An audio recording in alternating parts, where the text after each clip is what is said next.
This is the story of a man named Stanley. Stanley worked for a company in a big building where he was employee number 427. Employee number 427's job was simple. He sat at his desk in room 427 and he pushed buttons on a keyboard. Orders came to him through a monitor on his desk, telling him what buttons to push, how long to push them, and in what order. This is what employee 427 did every day of every month of every year. And although others might have considered it soul-lifting, Stanley relished every moment that the orders came in, as though he had been made exactly for this job. And Stanley was happy. And then one day, something very peculiar happened. Something that would forever change Stanley. Something he would never quite forget. He had been at his desk for nearly an hour when he realized that not one single order had arrived on the monitor for him to follow.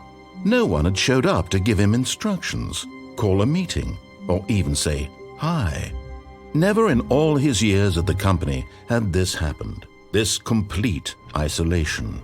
Something was very clearly wrong. Shocked, frozen solid, Stanley found himself unable to move for the longest time. But as he came to his wits and regained his senses, he got up from his desk and stepped out of his office.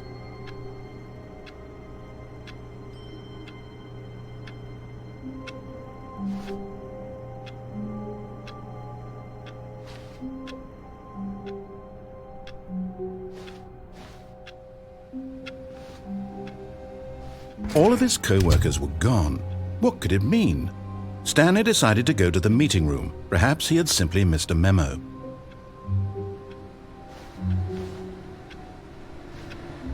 No matter how hard Stanley looked, he couldn't find a trace of his co-workers.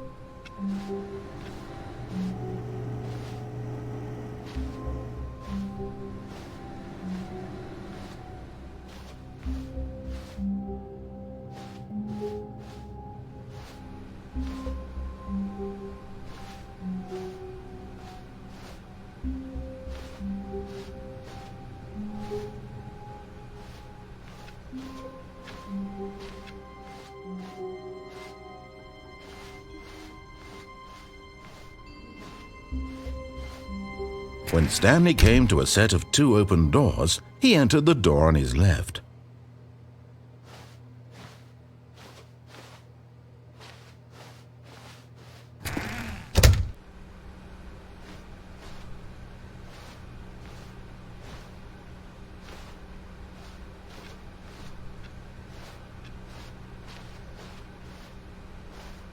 Yet there was not a single person here either. Feeling a wave of disbelief, Stanley decided to go up to his boss's office, hoping he might find an answer there.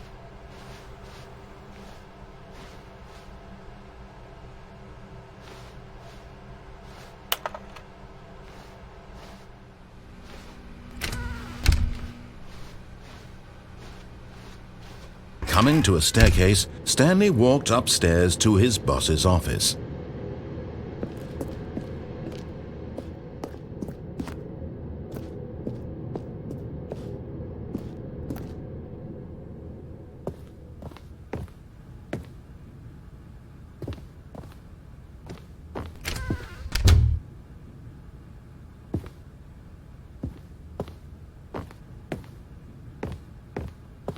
Stepping into his manager's office, Stanley was once again stunned to discover not an indication of any human life.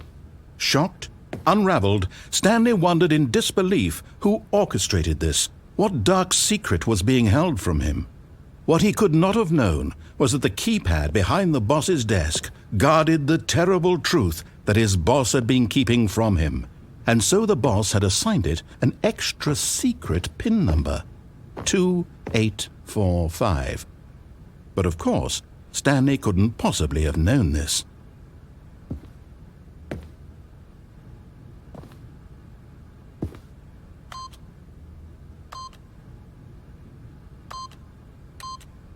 Yet incredibly, by simply pushing random buttons on the keypad, Stanley happened to input the correct code by sheer luck. Amazing. He stepped into the newly opened passageway.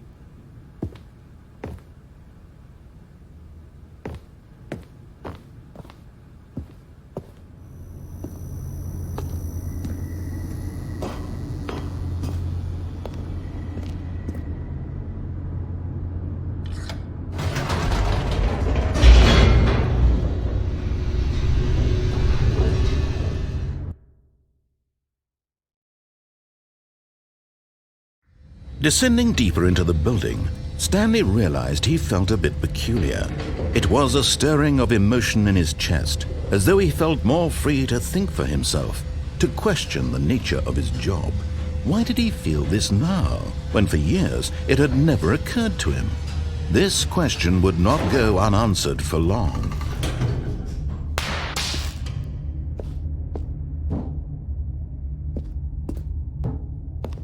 Stanley walked straight ahead through the large door that read Mind Control Facility.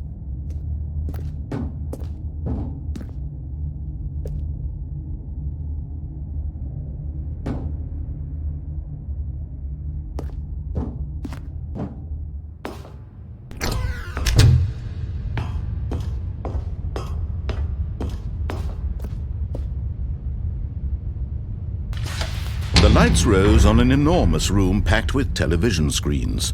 What horrible secret did this place hold? Stanley thought to himself. Did he have the strength to find out?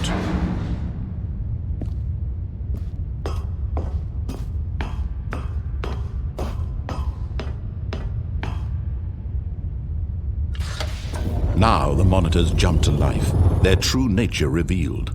Each bore the number of an employee in the building. Stanley's co-workers, the lives of so many individuals reduced to images on a screen, and Stanley, one of them, eternally monitored in this place where freedom meant nothing.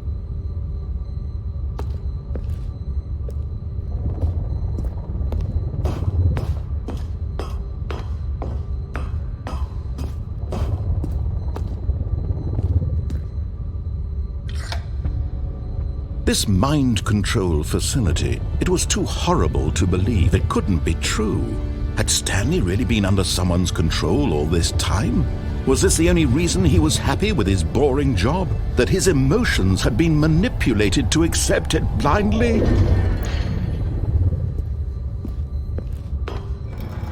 No, he refused to believe it. He couldn't accept it. His own life in someone else's control? Never!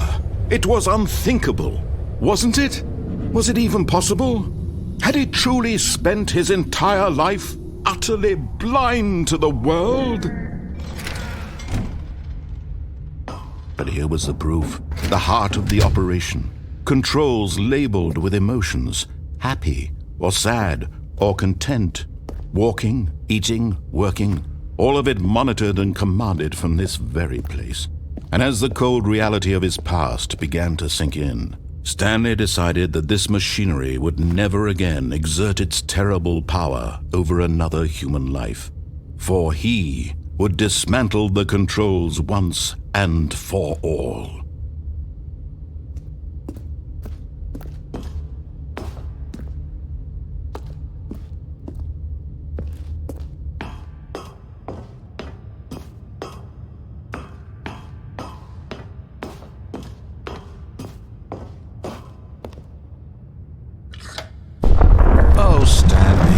Didn't just activate the controls, did you? After they kept you enslaved all these years, you go and you try to take control of the machine for yourself. Is that what you wanted? Control? Oh, Stanley, I applaud your effort, I really do. But you need to understand, there's only so much that machine can do. You were supposed to let it go, turn the controls off, and leave. If you want to throw my story off track, you're going to have to do much better than that. I'm afraid you don't have nearly the power you think you do. For example, and I believe you'll find this pertinent, Stanley suddenly realized he had just initiated the network's emergency detonation system. In the event that this machine is activated without proper DNA identification, nuclear detonators are said to explode, eliminating the entire complex. How long until detonation then? Let's say, 2 minutes. Now this is making things a little more fun, isn't it, Stanley? It's your time to shine. You are the star. It's your story now. Shape it to your heart's desires. Oh, this is much better than what I had in mind. What a shame we have so little time left to enjoy it. Mere moments until the bomb goes off. But what precious moments each one of them is. More time to talk about you, about me, where we're going, what all this means. I barely know where to start. What's that? You'd like to know where your co-workers are? A moment of solace before you're obliterated? All right, I'm in a good mood. You're going to die anyway. I'll tell you exactly what happened to them. I erased them. I turned off the machine. I set you free. Of course, that was merely in this instance of the story. Sometimes when I tell it, I simply let you sit there in your office forever, pushing buttons endlessly and then dying alone. Other times, I let the office sink into the ground, swallowing everyone inside, or I let it burn to a crisp. I have to say this, though, this version of events has been rather amusing. Watching you try to make sense of everything and take back the control wrested away from you, it's quite rich. I almost hate to see it go. But I'm sure whatever I come up with on the next go-around will be even better. My goodness, only 34 seconds left. But I'm enjoying this so much. You know what? To hell with it. I'm going to put some extra time on the clock, why not? These are precious additional seconds, Stanley. Time doesn't grow on trees. Oh dear me, what's the matter, Stanley? Is it that you have no idea where you're going or what you're supposed to be doing right now? Or did you just assume when you saw that timer that something in this room was capable of turning it off? I mean, look at you. Running from button to button, screen to screen, clicking on every little thing in this room. These numbered buttons, no, these colored ones, or maybe this big red button, or this door. Everything, anything, something here will save me. Why would you think that, Stanley? That this video game can be beaten? Won? Solved? Do you have any idea what your purpose in this place is? Stanley, you're in for quite a disappointment. But here's a spoiler for you. That timer isn't a catalyst to keep the action moving along. It's just seconds ticking away to your death. You're only still playing instead of watching a cutscene because I want to watch you for every moment that you're powerless. To see you made humble. This is not a challenge. It's a tragedy. You wanted to control this world, that's fine. But I'm going to destroy it first, so you can't. Take a look at the clock, Stanley. That's 30 seconds you have left to struggle. 30 seconds until a big boom and then nothing. No ending here, just you being blown to pieces. Will you cling desperately to your frail life, or will you let it go peacefully? Another choice. Make it count. Or don't. It's all the same to me, all a part of the joke. And believe me, I will be laughing at every second of your inevitable life from the moment we fade in until the moment I say, happily ever after.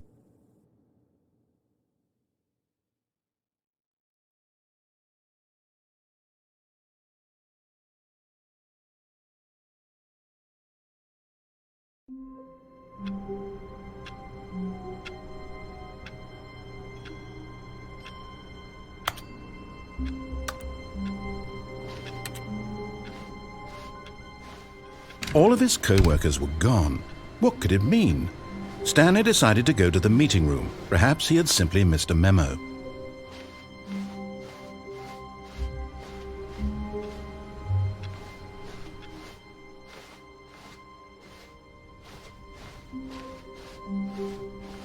When Stanley came to a set of 2 open doors, he entered the door on his left.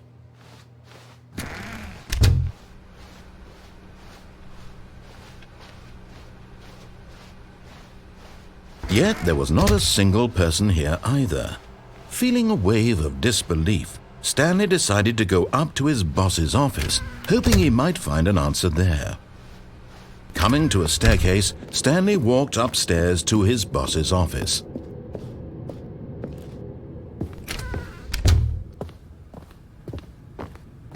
Stepping into his manager's office, Stanley was once again stunned to discover not an indication of any human life. What could it mean? Stanley wondered aloud to nobody. He began wildly tearing through papers on the boss's desk, pulling books off the shelf, looking behind paintings, desperate for clues to his situation. But his attention was caught by a keypad behind the boss's desk. What could its purpose be? In fact, this keypad guarded the terrible secret that lay buried below his feet, and so the boss had assigned it an extra secret PIN number, 2845. But of course, Stanley couldn't possibly have known this. Yet incredibly, by simply pushing random buttons on the keypad, Stanley happened to input the correct code by sheer luck. Amazing! He stepped into the newly opened passageway.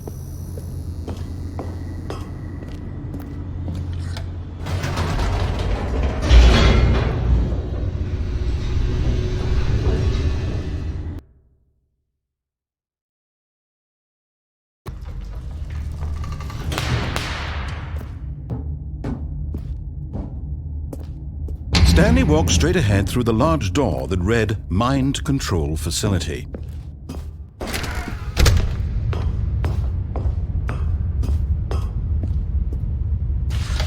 The lights rose on an enormous room packed with television screens. What horrible secret did this place hold? Stanley thought to himself. Did he have the strength to find out?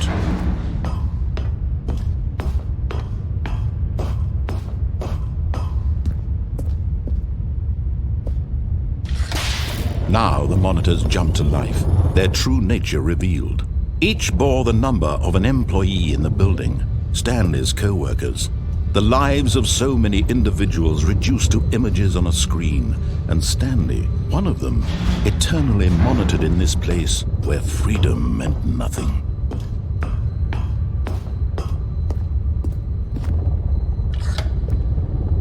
This mind control facility, it was too horrible to believe. It couldn't be true.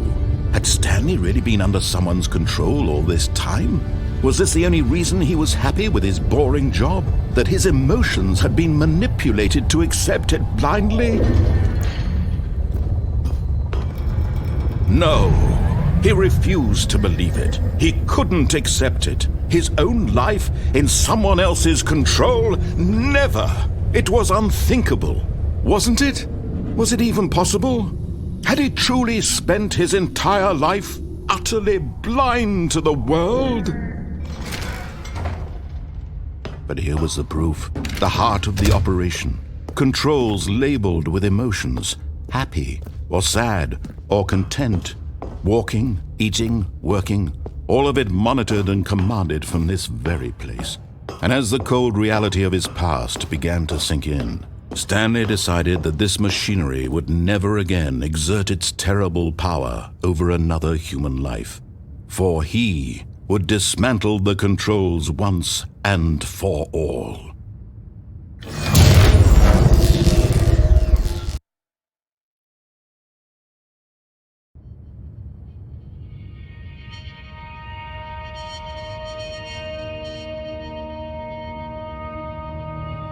Blackness and a rising chill of uncertainty.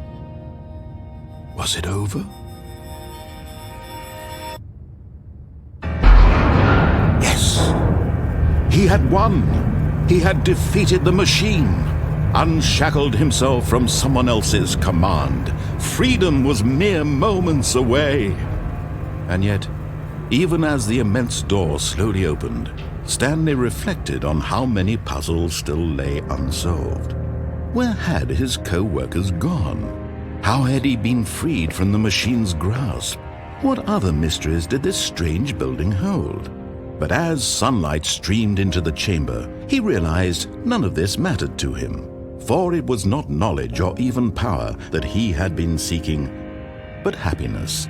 Perhaps his goal had not been to understand, but to let go. No longer would anyone tell him where to go, what to do, or how to feel. Whatever life he lives, it will be his. And that was all he needed to know. It was perhaps the only thing worth knowing. Stanley stepped through the open door.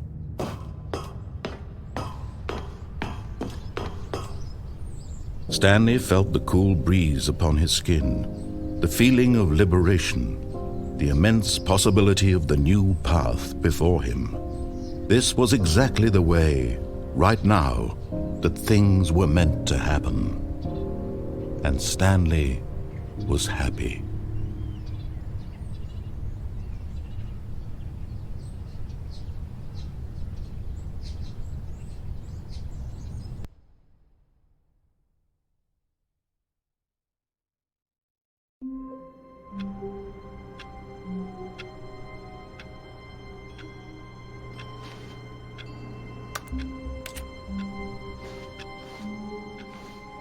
All of his co-workers were gone. What could it mean? Stanley decided to go to the meeting room. Perhaps he had simply missed a memo.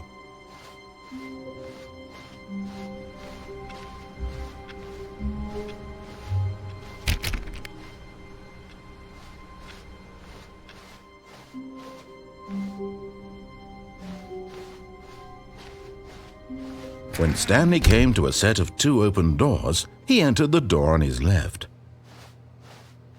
This was not the correct way to the meeting room, and Stanley knew it perfectly well. Perhaps he wanted to stop by the employee lounge first, just to admire it.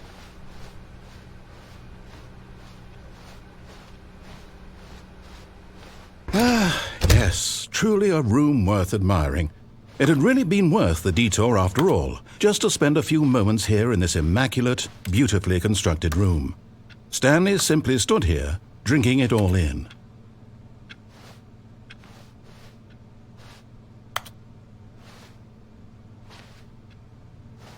Yes, really, really worth it being here in the room. A room so utterly captivating that even though all your co-workers have mysteriously vanished, here you sit looking at these chairs and some paintings. Really worth it.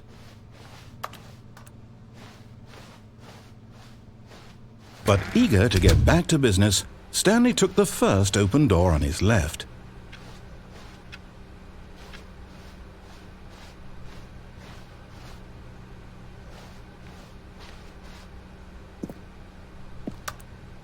Stanley was so bad at following directions, it's incredible he wasn't fired years ago.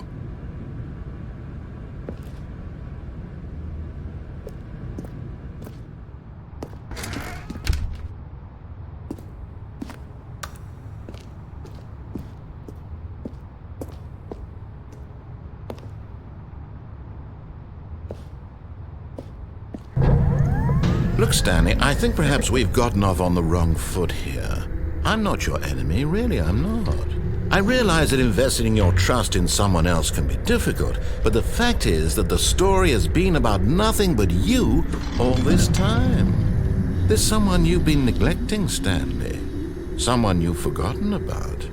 Please, stop trying to make every decision by yourself. Now, I'm not asking for me, I'm asking for her. This is it, Stanley.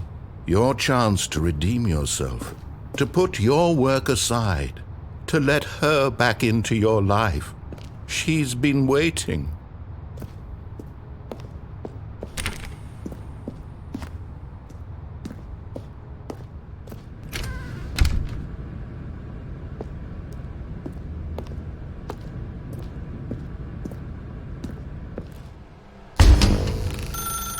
That's her, Stanley.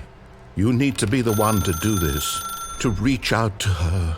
If you can truly place your faith in another, then pick up the phone.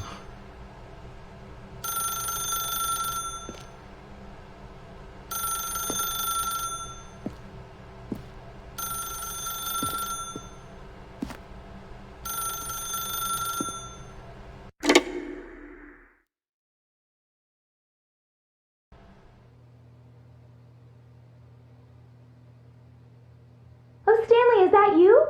Hold on, sweetie. Sorry to keep you waiting. I'm just pulling the bread out of the oven. All right. Okay, there we go. All right, now, I want you to come in and tell me all about your day. Gotcha! Oh, come on. Did you actually think you had a loving wife who'd want to commit their life to you? I'm trying to make a point here, Stanley. I'm trying to get you to see something. Come inside. Let me show you what's really going on here.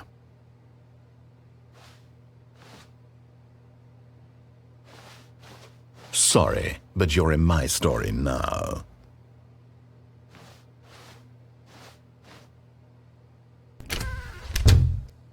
This is a very sad story about the death of a man named Stanley.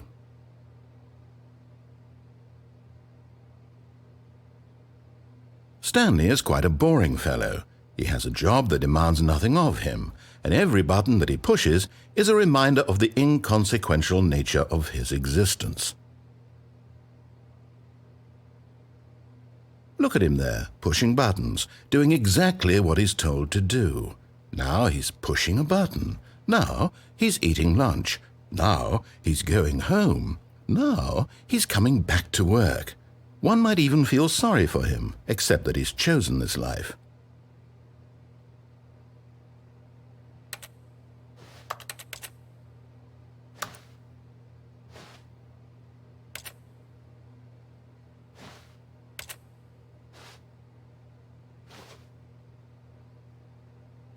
But in his mind, he can go on fantastic adventures. From behind his desk, Stanley dreamed of wild expeditions into the unknown, fantastic discoveries of new lands. It was wonderful, and each day that he returned to work was a reminder that none of it would ever happen to him.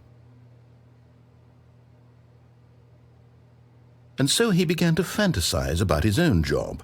First, he imagined that one day while at work, he stepped up from his desk to realize that all of his co-workers, his boss, everyone in the building had suddenly vanished off the face of the earth.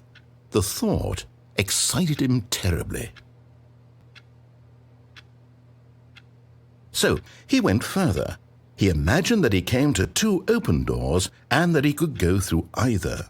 At last, choice. It barely even mattered what lay behind each door. The mere thought that his decisions would mean something was almost too wonderful to behold. As he wandered through this fantasy world, he began to fill it with many possible paths and destinations. Down one path lay an enormous round room with monitors and mind controls. And down another was a yellow line that weaved in many directions, and down another was a game with a baby.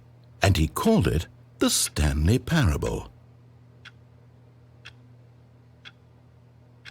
It was such a wonderful fantasy, and so in his head he relived it again, and then again, and again, over and over, wishing beyond hope that it would never end, that he might always feel this free. Surely there's an answer down some new path, mustn't there be? Perhaps if he played just one more time. But there is no answer. How could there possibly be? In reality, all he's doing is pushing the same buttons he always has. Nothing has changed. The longer he spends here, the more invested he gets, the more he forgets which life is the real one. And I'm trying to tell him this, that in this world he can never be anything but an observer, that as long as he remains here, he's slowly killing himself. But he won't listen to me. He won't stop. Here, watch this. Stanley, the next time the screen asks you to push a button, do not do it. You see? Can he just not hear me? How can I tell him in a way that he'll understand that every second he remains here, he's electing to kill himself? How can I get him to see what I see? How can I make him look at himself? I suppose I can't, not in the way I want him to. But I don't make the rules. I simply play to my intended purpose, the same as Stanley. We're not so different, I suppose. I'll try once more to convey all this to him. I'm compelled to. I must. Perhaps, well, maybe this time he'll see. Maybe this time. And I tried again, and Stanley pushed a button. And I tried again, and Stanley pushed a button. And I tried.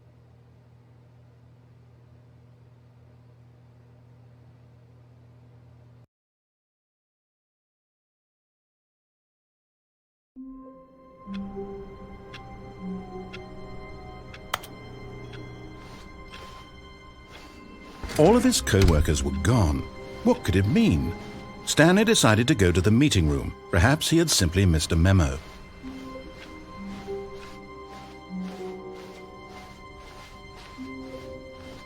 When Stanley came to a set of 2 open doors, he entered the door on his left.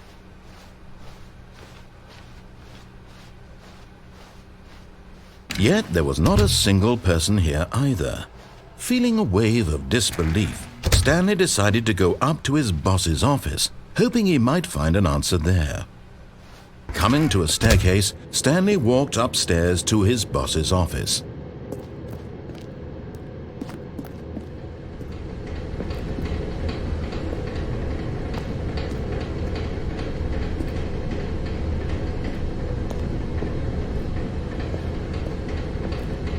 But Stanley just couldn't do it.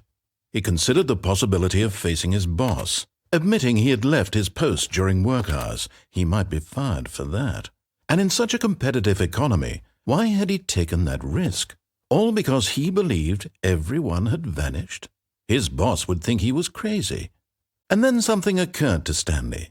Maybe, he thought to himself, maybe I am crazy. All of my co-workers blinking mysteriously out of existence in a single moment for no reason at all? None of it made any logical sense. And as Stanley pondered this, he began to make other strange observations. For example, why couldn't he see his feet when he looked down? Why did doors close automatically behind him wherever he went? And for that matter, these rooms were starting to look pretty familiar. Were they simply repeating? No, Stanley said to himself, this is all too strange. This can't be real. And at last, he came to the conclusion that had been on the tip of his tongue. He just hadn't found the words for it. "I'm dreaming!" he yelled. "This is all a dream." Oh, what a relief Stanley felt to have finally found an answer, an explanation. His co-workers weren't actually gone. He wasn't going to lose his job. He wasn't crazy after all. And he thought to himself, I suppose I'll wake up soon. I'll have to go back to my boring real-life job pushing buttons. I may as well enjoy this while I'm still lucid. So he imagined himself flying and began to gently float above the ground. Then he imagined himself soaring through space on a magical starfield, and it too appeared. It was so much fun, and Stanley marveled that he had still not woken up. How was he remaining so lucid? And then perhaps the strangest question of them all entered Stanley's head. One he was amazed he hadn't asked himself sooner.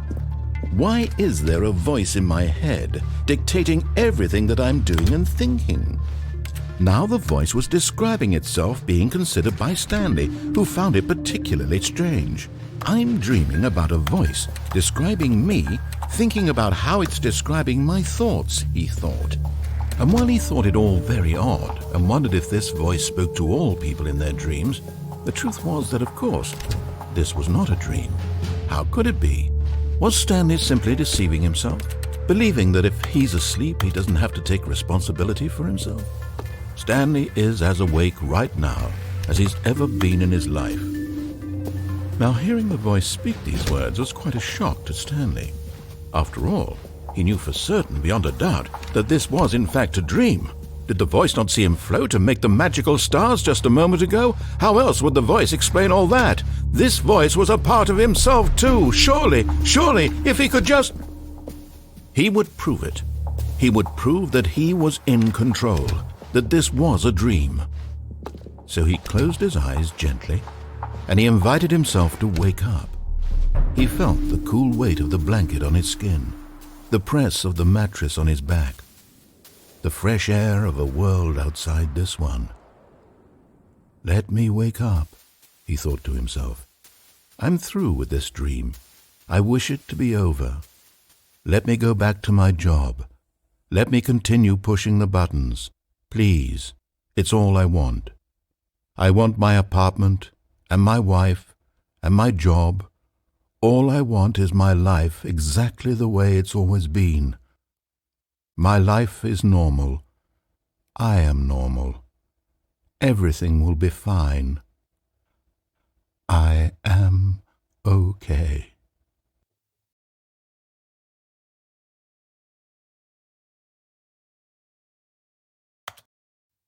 Stanley began screaming.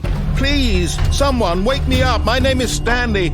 I have a boss. I have an office. I am real. Please, just someone tell me I am real. I must be real. I must be. Can anyone hear my voice? Who am I? Who am I? And everything went black.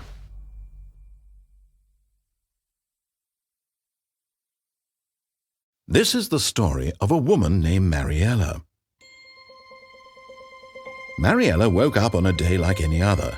She arose, got dressed, gathered her belongings, and walked to her place of work. But on this particular day, her walk was interrupted by the body of a man who had stumbled through town talking and screaming to himself, and then collapsed dead on the sidewalk. And although she would soon turn to go call for an ambulance, for just a few brief moments she considered the strange man. He was obviously crazy, this much she knew. Everyone knows what crazy people look like. And in that moment, she thought to herself how lucky she was to be normal. I am sane. I am in control of my mind. I know what is real and what isn't. It was comforting to think this, and in a certain way, seeing this man made her feel better. But then she remembered the meeting she had scheduled for that day, the very important people whose impressions of her would affect her career, and by extension, the rest of her life. She had no time for this, so it was only a moment that she stood there, staring down at the body. And then she turned and ran.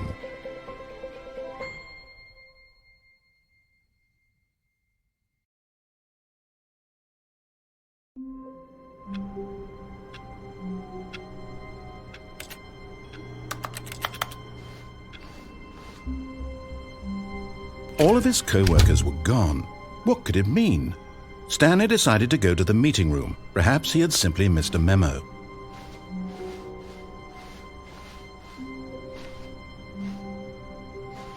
When Stanley came to a set of 2 open doors, he entered the door on his left.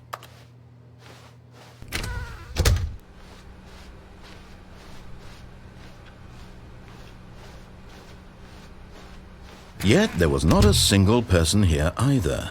Feeling a wave of disbelief, Stanley decided to go up to his boss's office, hoping he might find. Coming to a staircase, Stanley walked upstairs to his boss's office.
The moment he entered his manager's office, Stanley froze in his tracks.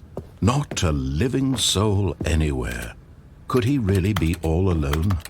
This was too much for Stanley to take, too much for any man to take. He fell to his knees, bursting into half moans, half sobs, the guttural retching of life from a man denied any hope, any reason to keep going.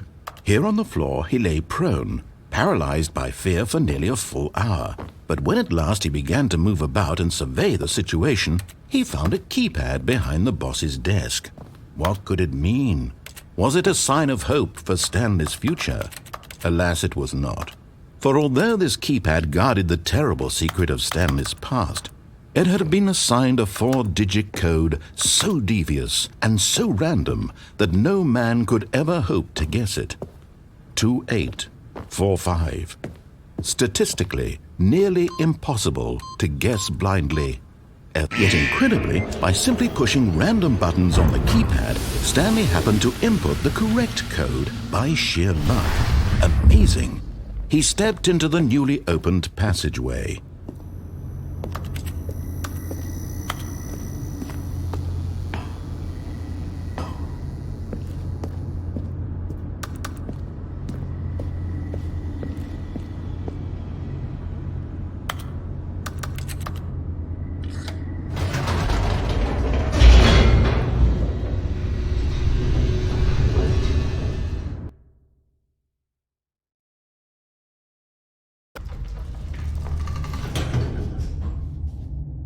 Surely this time Stanley will walk forward into the spooky corridor, won't he?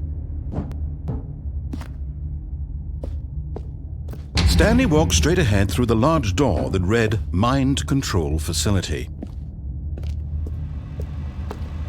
Although this passageway had the word Escape written on it, the truth was that at the end of this hall, Stanley would meet his violent death.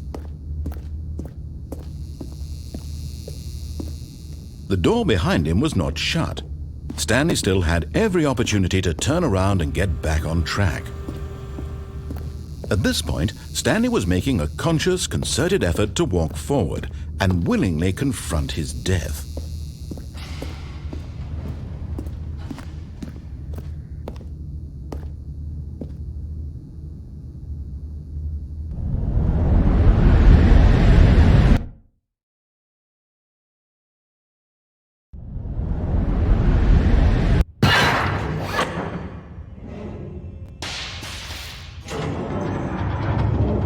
As the machine whirred into motion and Stanley was inched closer and closer to his demise, he reflected that his life had been of no consequence whatsoever. Stanley can't see the bigger picture. He doesn't know the real story, trapped forever in his narrow vision of what this world is. Perhaps his death was of no great loss, like plucking the eyeballs from a blind man. And so he resigned and willingly accepted this violent end to his brief and shallow life. Farewell, Stanley.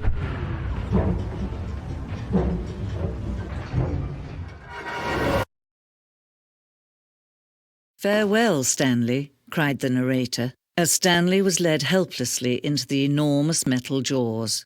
In a single visceral instant, Stanley was obliterated as the machine crushed every bone in his body, killing him instantly.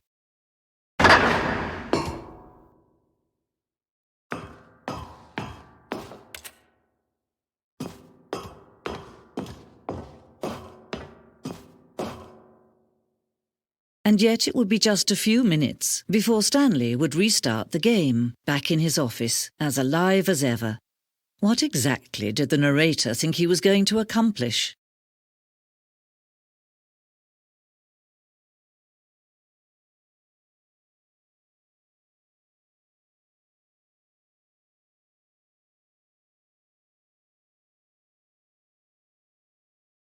When every path you can walk has been created for you long in advance, death becomes meaningless, making life the same. Do you see now? Do you see that Stanley was already dead from the moment he hit start?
Oh, look at these two. How they wish to destroy one another.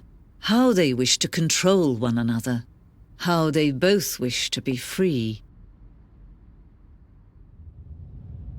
Can you see? Can you see how much they need one another? No, perhaps not. Sometimes these things cannot be seen. But listen to me. You can still save these two. You can stop the program before they both fail. Push escape and press quit. There's no other way to beat this game. As long as you move forward, you'll be walking someone else's path. Stop now and it'll be your only true choice. Whatever you do, choose. Don't let time choose for you. Don't let time...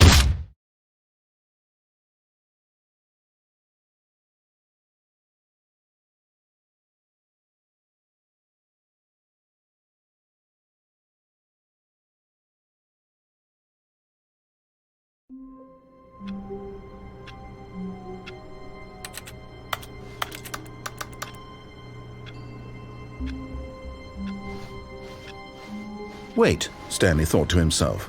Am I sure that the orders stopped coming in? How is that possible?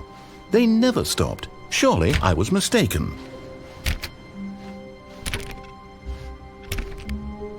No, the orders were still missing. For now.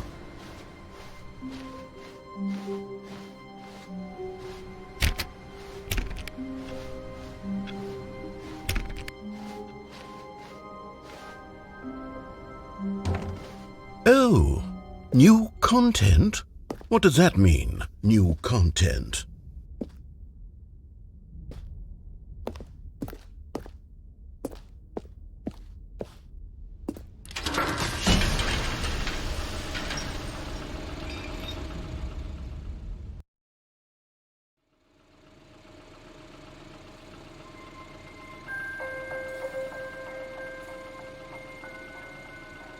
Hello, and thank you for playing the Stanley Parable Ultra Deluxe. As you may know, the Stanley Parable was a video game released in 2013 on home computers. After receiving critical and commercial success, it was expanded upon in 2022 with the Stanley Parable Ultra Deluxe, a reimagining of the game for consoles and home computers. The Stanley Parable Ultra Deluxe features exciting new content that broadens and expands the world of the Stanley Parable, delighting audiences the world over. Please, step inside and see what thrilling new adventures await in the Stanley Parable Ultra Deluxe. Oh, well, this sounds delightful. I'm very excited to see the thrilling new Ultra Deluxe content.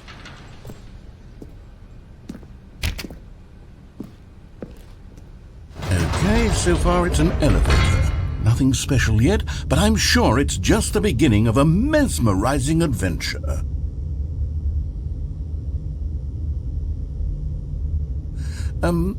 Is it broken? What's going on here? Should we be moving somewhere or... Oh, here we go. All right, finally, at long last, it's on to the new content. I've never been more ready. Let's do it.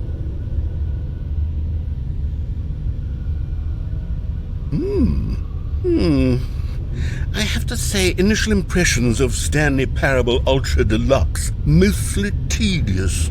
It's as if Oh, okay. Let's see the content. Give me the content, Stanley.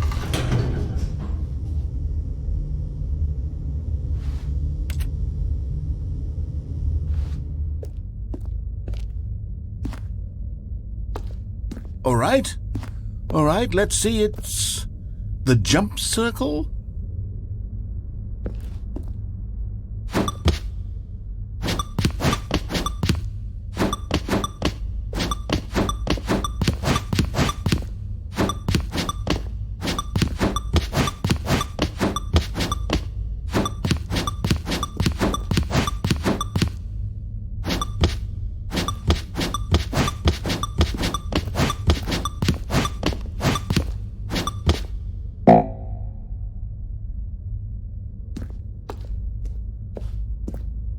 Is that it?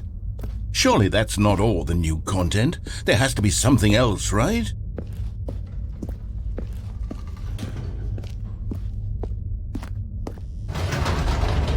Goodness, another elevator. Stanley, I have to say, initial impressions of this game are not positive. It's just elevators and jumping.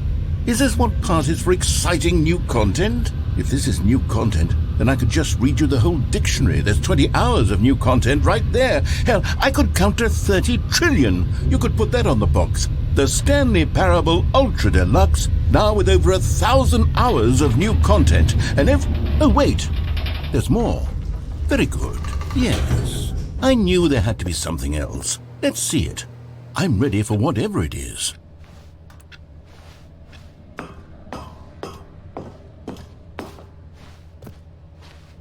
That's it? Oh, you've got to be kidding me. You see, Stanley? This is what happens when greedy video game developers with no respect for their fan base rush a cheap expansion to market for no reason other than to make an easy dollar. And don't get me started on the level of craftsmanship that's gone into it. In fact, I'm looking right now at the game's achievements, and it's hard to believe one of them actually says, "Test achievement, please ignore." What quality assurance department signed off on this? I'm infuriated and I'm offended, and I intend to find these people on Twitter and hold them personally accountable. It's my fault, Stanley. I built up too much anticipation around the new content, I'm afraid. It could never have lived up to such expectations. If you're still with me, why don't we just reset the game and we'll try to get back to what the Stanley Parable is really about. No frills, no gimmicks, just you and me having a great time together like always. What do you say, friend?